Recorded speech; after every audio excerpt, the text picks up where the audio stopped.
F'konferenza organizzata mill-Malta Chamber of Construction Management ġew diskussi l-isfidi tan-nisa biex jaħdmu f'settur li tradizzjonalment u dominat mill-irġiel, dak tal-kostruzzjoni. Id-diversi nisa li tkellmu fosthom periti u managers ta' proġetti semmew punti ta' sfida bħal xogħol marġiel barranin, ħafna drabi ta' reliġjonijiet differenti li għaf iħarsu lihom minn lenti differenti. Semmew ukoll il-bżonn li minkejja li dawnu qasam b'ħafna aktar irġiel, il-mara kemm f'dan is-settur u anke f'oħrajn għandha tingħata ċans turi li hi kapaċi f'xogħolha. Il-President tal-Malta Chamber of Construction Management, Jesmond Katkuti, qal li fil-kostruzzjoni n-nisa jista' jkollhom rwol importanti ħafna li mhux neċessarjament ikun fuq il-lant tax-xogħol.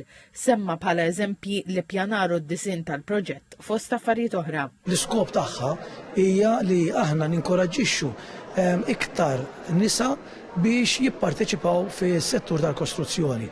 Aħna through these event u bħalma kien s-sena jedditu dis-sena, ridna nuru li s-settur tal-kostruzzjoni mhuwiex is-settur speċi li marbut li n-nies jaraw fuq is-siti, imma hemm ħafna iktar xogħlijiet u tasks u responsabiltajiet li n-nisa jistgħu jagħmlu jkunu parteċipi fil-life cycle ta' proġett. Il-Ministru għall-Ġustizzja u Riforma fis-settur tal-kostruzzjoni Jonathan Attard qal li r-rata tal-parteċipazzjoni tan-nisa fis-suq tax-xogħol żdiedet minn 47% fl-2013 għal 80% fl-2023.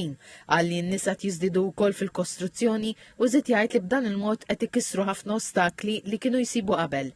Għal Dr. Attard, konferenzi ta' din ix-xorta jagħtu pjattaforma lil diversi msieħba biex isir it-tibdil meħtieġ f'dan il-qasam li hu importanti kemm għall-ekonomija kif ukoll għad-dimensjoni soċjali tal-pajjiż.